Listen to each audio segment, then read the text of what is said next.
tuh udah 40 tahun kali, lebih ya, 40, 50 tahun, 40 tahun.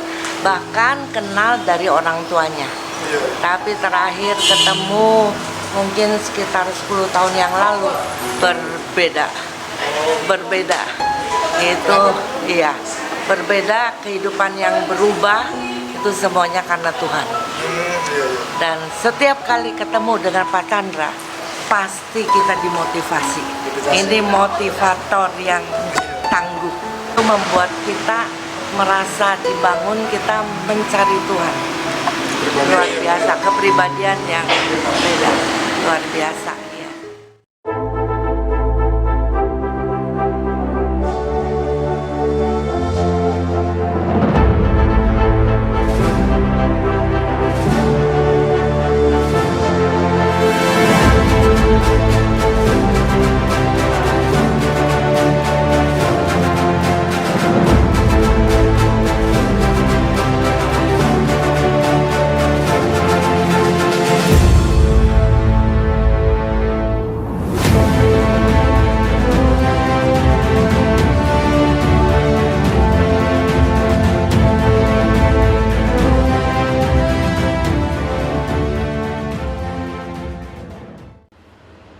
Jumpa kembali di MDT Journey Version of Life.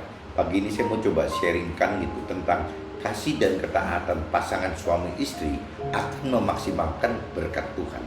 Apa maksudnya? Nah ini coba saya dapat rema dari, bukan dapat rema, jadi saya dapat impresi atau nubuatan dari mentor rohani saya, dari teman rohani saya bahwa akan banyak perubahan untuk saat-saat akhir ini dalam kehidupan saya gitu. Nah, dia kasih dalam kitab Yesaya 49 ayat 8. Tetapi saya coba akan fullkan gitu yang satu kutipan ayat Yesaya 49 dari mulai 8 ayat 8 sampai 13 karena ini nyambung gitu. Jadi ceritanya nyambung.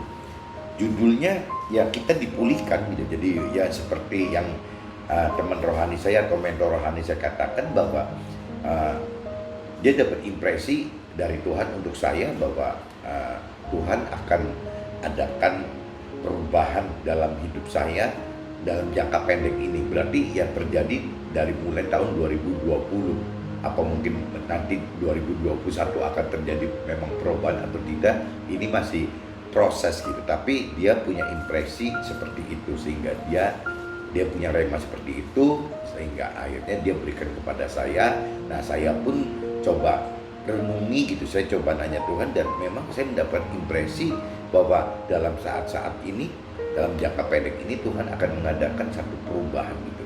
Jadi mungkin saya nggak ngerti apakah ini sudah memang saya berhasil lepas dari pola pikir, batas pengenalan dan pengertian firman gitu yang mungkin berjalan 5 tahun ini apa 10 tahun ini gitu. Nah ini ada pengertian yang beda. Saya coba belajar tetap taat meskipun dalam kondisi yang kurang enak gitu. Saya tetap bertahan sehingga apakah memang ini sudah saatnya Tuhan untuk gerakan saya. Semoga seperti itu. Cuma sebenarnya saya tidak terlalu mengharapkan apa-apa gitu. Jadi saya pikir udah capek di proses Tuhan, udah capek, akhirnya sudah lebih lemas, lebih gampang dibentuk, tapi lihat gitu. Nah ini kalau dengan Tuhan itu yang saya rasakan seperti itu. Kita mudah dibentuk oleh Tuhan, tetapi lihat gitu. Maksudnya lihat itu nggak gampang frustasi, nggak gampang putus asa. Kalau orang dunia pada umumnya tanpa firman, tanpa roh Tuhan di dalam kita, biasanya gampang putus gitu. Kaku tapi gampang putus. Kalau dengan Tuhan itu seolah-olah lentur tapi lihat, ya bukan lemas ya, lentur. Dengan Tuhan itu harus lentur tapi nanti lihat gitu, kuat gitu. Beda dengan orang dunia pada umumnya yang tidak mengandalkan firman dan roh Tuhan, biasanya kelihatan keras tapi rapuh, gampang patah gitu. Judulnya yang saya dapat itu kita dipulihkan gitu, saya dipulihkan atau kita dipulihkan.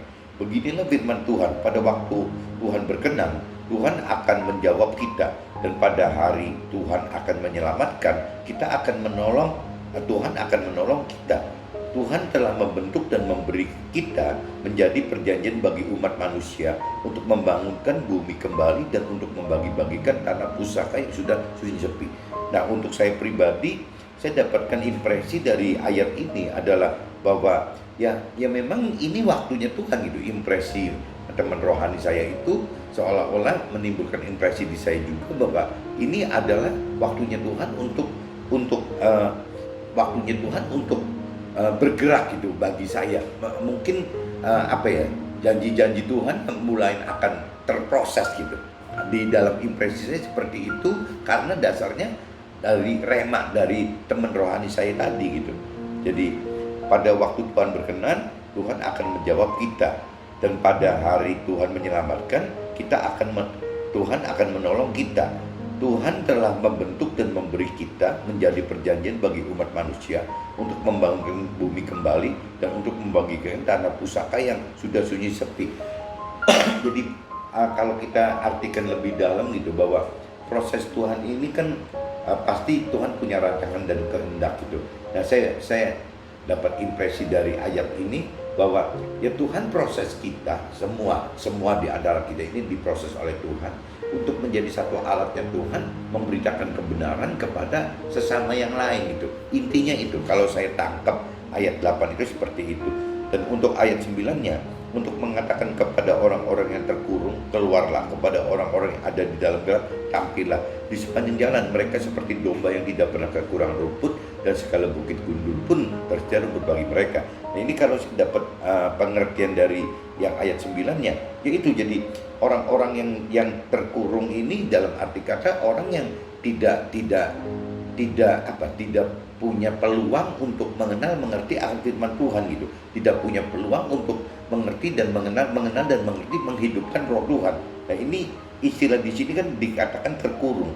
Jadi, dan bahkan Tuhan katakan bahwa waktu orang itu terkurung, tidak mengenal, tidak mengerti, tidak menghidupkan roh Tuhan, itu Tuhan katakan dia itu hidup di dalam kegelapan gitu, bukan di dalam terang. Kalau dia sudah mengenal, mengerti firman Tuhan dan menghidupkan roh Tuhan, itu dia sudah hidup di dalam terang, karena Tuhan diidentikan adalah dengan terang gitu.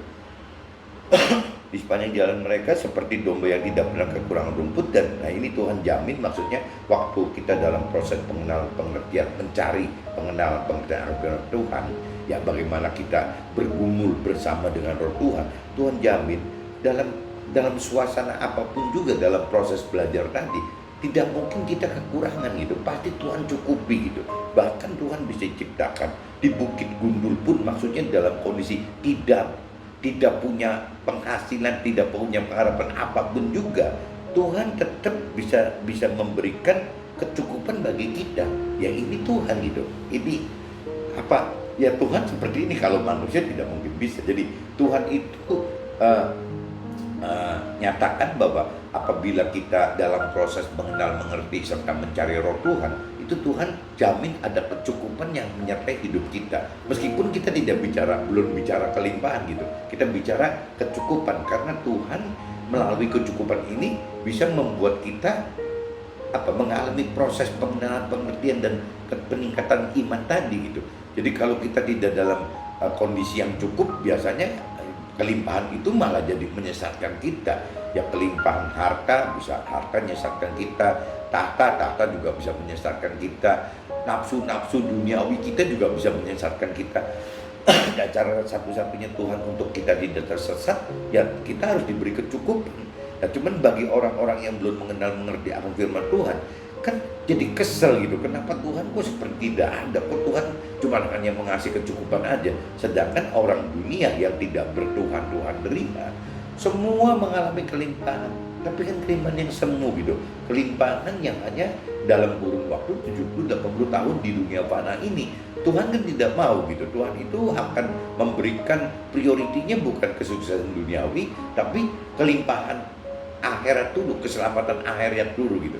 Setelah kita mendapatkan, sudah mengenal, mengerti akan keselamatan akhirat, Tuhan akan tambahkan untuk kesuksesan duniawinya.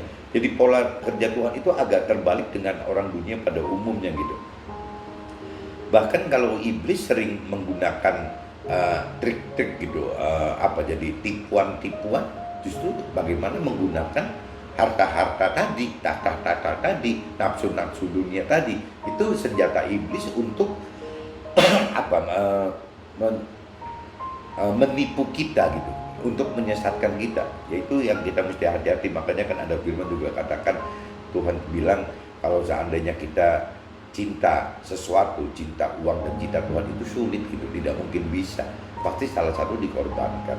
Jadi kalau kita memang di mulut kita katakan bahwa kita percaya Tuhan, di hati kita percaya akan Tuhan, ya memang mesti tinggalkan priority yang lain selain Tuhan. Jadi nomor satu Tuhan.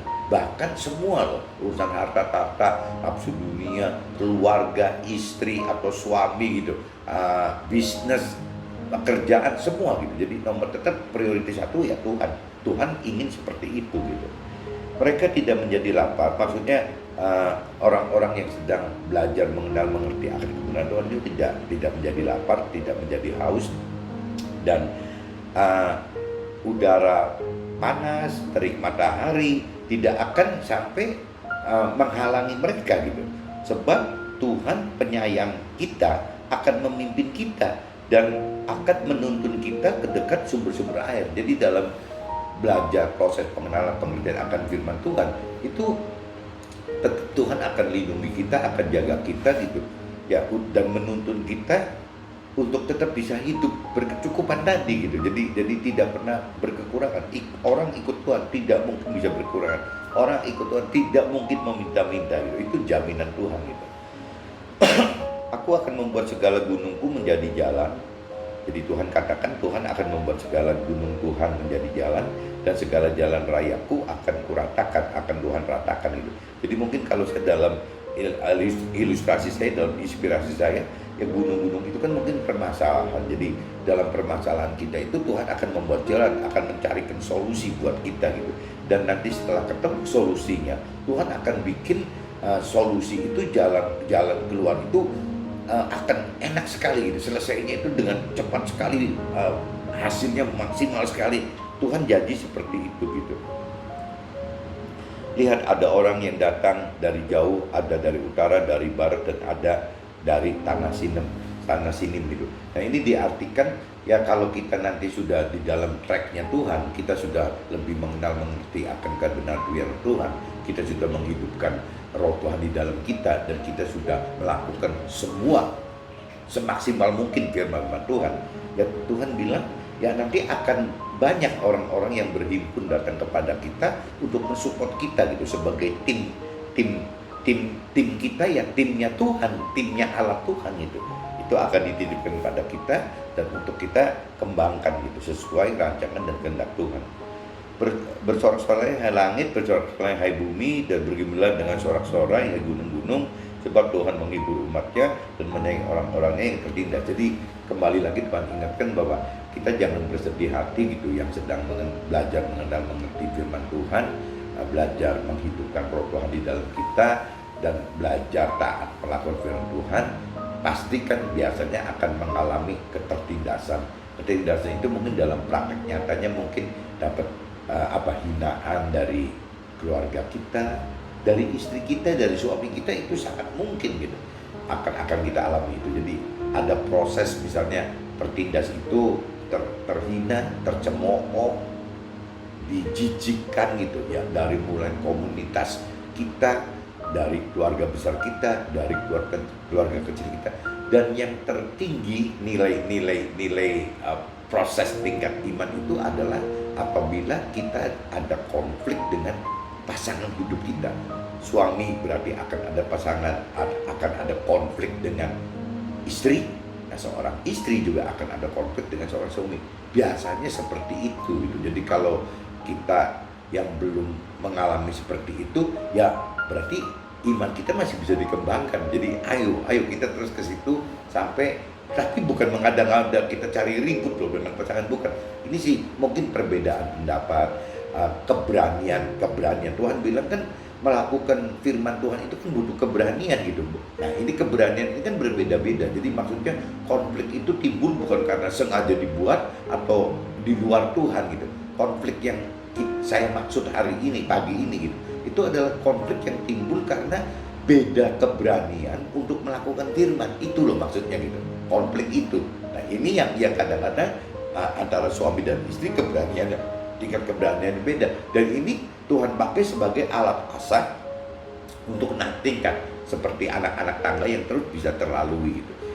Ini mungkin dari sisi firmannya saya udah bacakan lengkap 8-13, jadi kitab Yesaya pasal 49 ayat 8-13 saya udah coba bagikan gitu. Nah sekarang saya coba masuk ke dalam yang terjadi di hidup saya gitu. Jadi kasih dan ketaatan pasangan akan memaksimalkan berkat Tuhan. Itu pengertian saya dan apa yang saya alami gitu. Maksudnya bagaimana? Bagi kita yang tergerak untuk taat kepada Tuhan secara radikal atau ekstrim gitu. Bahkan banyak mentor rohani kita yang memang keras sekali akan berkata bahwa kita itu ikut Tuhan bukan cuma butuh radikal, bukan cuma butuh ekstrim, tidak butuh radikal, tidak butuh ekstrim gitu. Saya pikir berarti boleh dong angkat-angkat kuku, suam-suam kuku saja gitu. Ternyata bukan gitu. Bagi mentor kita yang memang keras sekali itu akan katakan bahwa kita ini nggak perlu radikal, kita ini nggak perlu ekstrim, tapi kita ini butuh yang namanya sangat radikal, kita ini butuh sangat ekstrim. Itu seperti itu. Saya rasakan juga seperti itu gitu. Kalau ikut Tuhan tidak sangat radikal, tidak sangat ekstrim, tidak mungkin kita bisa mampu akan mengikut Tuhan. Kenapa? Karena iblis pasang jebakan-jebakan itu seperti itu gitu. Kita akan ditindas oleh community kita akan ditindas oleh keluarga besar kita akan ditindas oleh keluarga kecil kita terakhir akan ditindas oleh pasangan hidup kita. Suami akan ditindas oleh istri dan istri akan ditindas oleh suami. Itu ya umumnya teman-teman rohani saya, mentor rohani saya yang memang radikal, sangat radikal, ya mengalami seperti itu gitu. Jadi welcome gitu kalau sampai nanti timbul konflik karena perbedaan keberanian melakukan firman Tuhan antara pasangan suami dan istri. Itu bagus gitu, jangan dihindari, biarin saja supaya kita makin meningkat, level iman kita makin meningkat, dan level pengenalan pengertian firman kita makin dalam, dan kita makin andalkan, makin bergantung kepada Roh Tuhan. Jadi jangan dihindari, terusin aja gitu, nggak apa-apa gitu, karena memang itu adalah tahapan proses yang harus dilalui. Nah ini jadi saya tadi kan kayak gitu, jadi kita kalau ikut Tuhan itu harus sangat radikal dan sangat ekstrim. Maka Tuhan akan izinkan proses iman dan pengenalan serta pengertian firman terkesan tertunda-tunda oleh karena Tuhan persiapkan tuayan yang maksimal gitu. Ketangkep nggak maksud saya? Jadi Tuhan itu bukan menunda-nunda untuk membuat kita jadi frustasi atau gagal gitu. Tuhan itu menunda-nunda, bukan menunda-nunda, karena memang Tuhan itu menunggu proses iman kita itu berkembang, meningkat, supaya ujung-ujungnya kita bisa mendapatkan tuayan yang besar sekali, yang maksimal sekali. Nah, cuman kalau iman kita tidak kuat, pengenalan pengertian kita akan Tuhan itu tidak datang, biasanya waktu Tuhan biarkan terjadi itu kan terkesan menunda-nunda gitu. Nah waktu terkesan menunda-nunda itu, waktu menunggu itu, kadang-kadang kalau iman kita nggak kuat, ya pengenalan pengertian kita cetek gitu. Akhirnya kita udah bosen, kita udah berhenti, tidak bertuhan-tuhan lagi gitu. Nah ini kan proses yang harus memang kita alami gitu. Ketaatan kita kepada Tuhan tidak sama kepada dibanding dengan kecepatan penggenapan tuayan Tuhan gitu, tetapi lebih kepada maksimalisasi akan tuayannya. Jadi saya maksudkan di sini bahwa ketaatan kita kepada Tuhan tidak sama gitu, tidak bisa di-compare dengan kecepatan penggenapan tuayannya gitu. Bukan. Kalau kita mau compare, nggak apa-apa, kita compare ketaatan tersebut dengan maksimalisasi tuayannya gitu. Jadi yang tadi saya katakan sebelumnya bahwa Tuhan itu terkesan menunda-nunda, sebenarnya bukan menunda-nunda, karena Tuhan pengen maksimalkan tuayan yang akan kita peroleh gitu.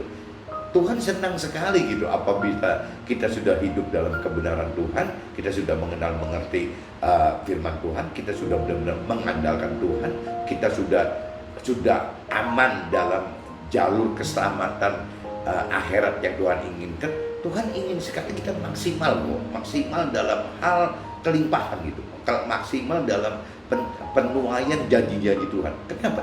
Karena kita pasti saat itu tidak akan cinta tuaian kelimpahan tadi. Kita pasti akan menggunakan kelimpahan tuaian tadi untuk kebutuhan Tuhan. Kenapa? Karena kita sudah mengerti bahwa kita hidup adalah dari Tuhan, untuk Tuhan, oleh Tuhan. Kita udah ngerti itu gitu. Jadi all out ya buat Tuhan saja. Itu kelimpahan. Kalau sampai Tuhan gak kasih kelimpahan, harusnya Tuhan yang rugi gitu. Ya, karena Tuhan gak bisa maksimalkan, kita menjadi alat Tuhan gitu. Logikanya kan seperti itu gitu. Biasa orang bisnis kan selalu simpuannya jalan gitu. Ya kalau menurut saya seperti itu. Ya Tuhan kan tidak bodoh gitu. Tuhan juga punya perhitungan gitu. Bahwa kalau seandainya kelimpahan itu tidak dalam kebenaran, nanti takutnya malah kelimpahan itu mubazir. Kitanya malah kehilangan Tuhan, kehilangan surga gitu. Nah ini yang Tuhan nggak mau.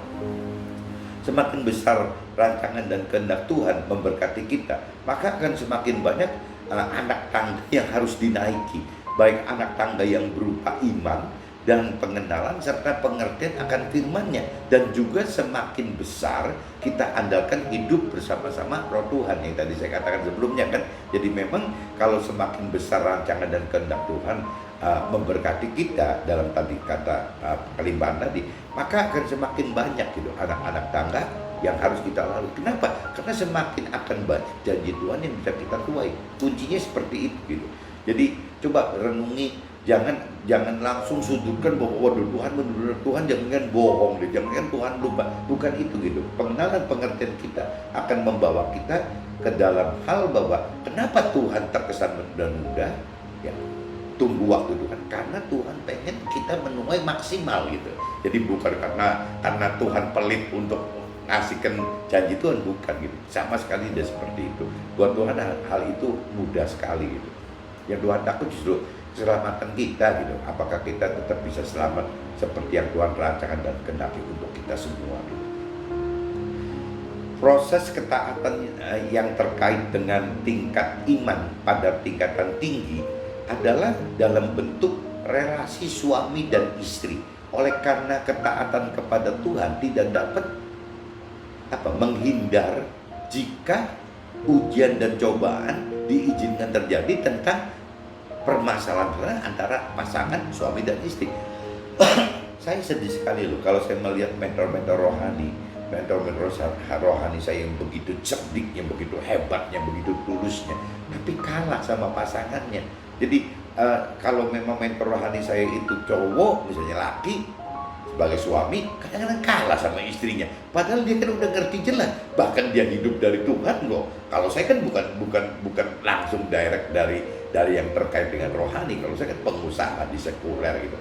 Tapi teman-teman mentor rohani saya banyak yang seperti itu gitu, yang memang bergerak full time dalam pelayanan, dalam hal-hal rohani, tapi berhenti karena Tuhannya kalah sama istri. Yang mentor rohani istri juga sama, berhenti karena takut ribut sama suami gitu. Nah ini kan jadi kacau gitu.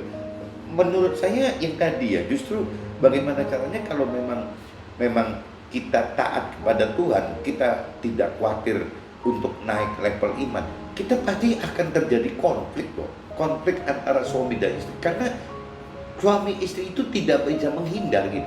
Keduanya tidak bisa saling menghindar.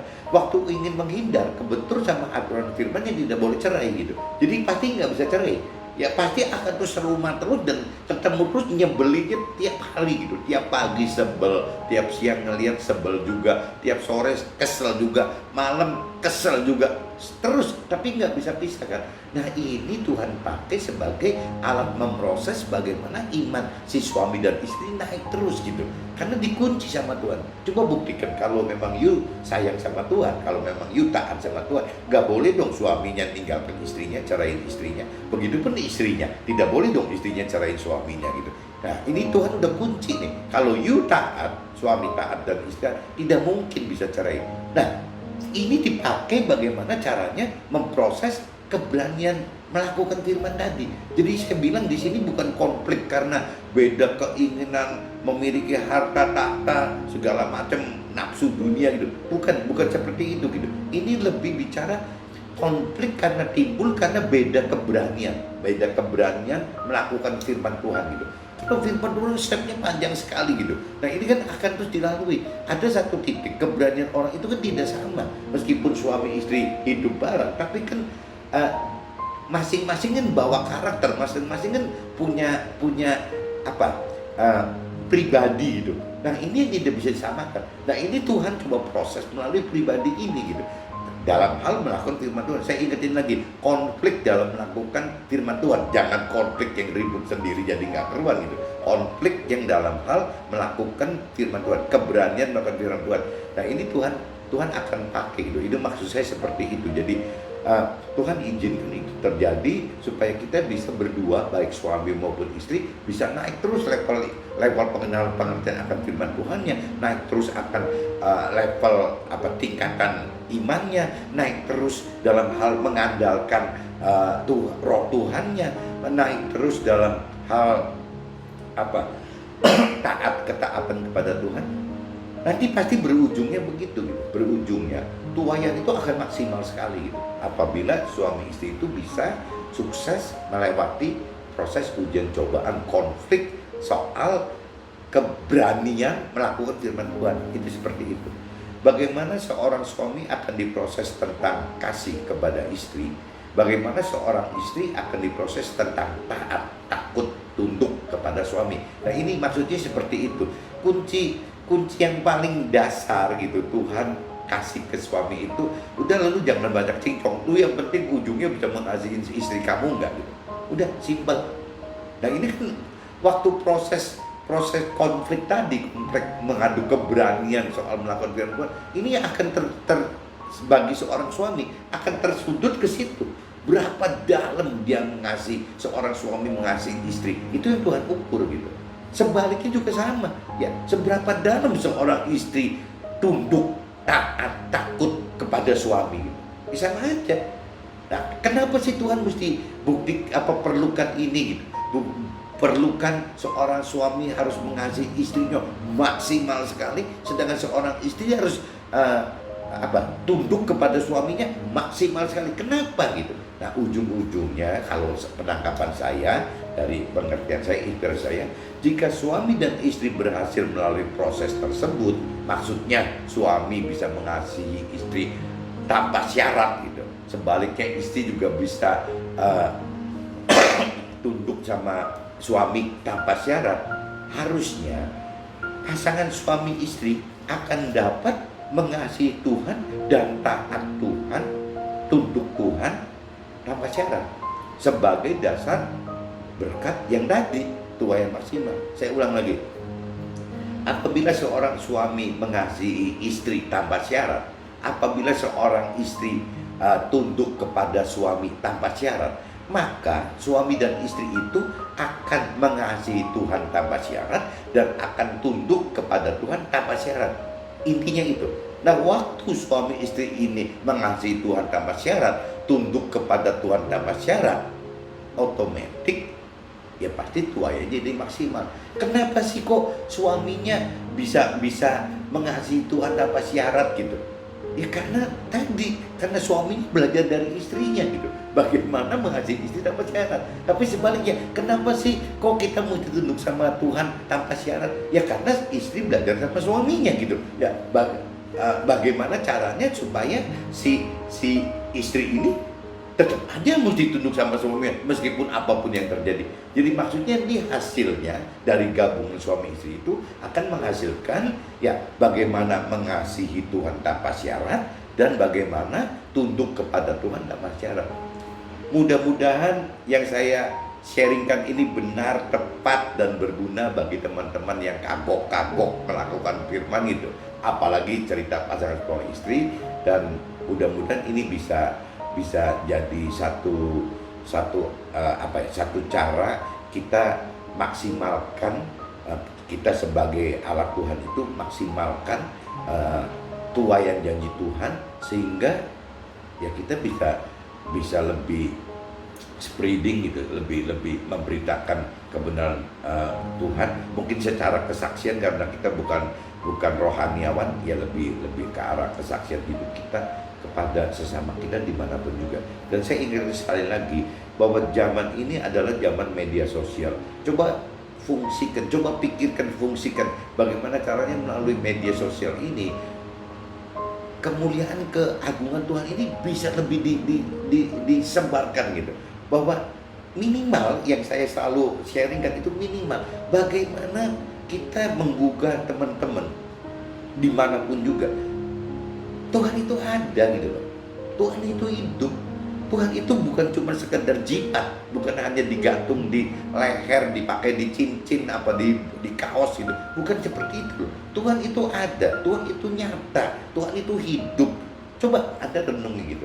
Nah, nanti kalau setelah Anda sudah start begitu, buruan deh Anda cari firman Tuhan sendiri, coba cari mentor-mentor rohani yang bagus-bagus gitu. Cari khotbah-khotbah dimanapun juga yang enak. Ini bukan cuman di kisaran Nasrani loh. Saya sampaikan ini bukan cuma di urusan Nasrani aja.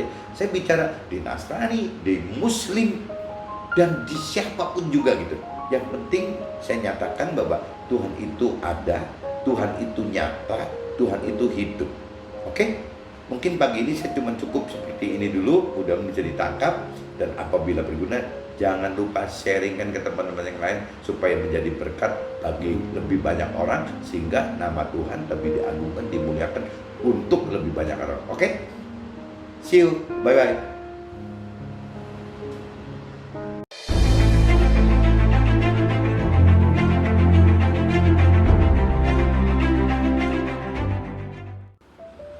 One minute to better life. Janji dan berkat yang utama di dalam Tuhan adalah hidup bersama Tuhan dari mulai dunia fana ini sampai ke alam akhirat yang kekal dan tinggal bersama Tuhan di dalam surga. Oke?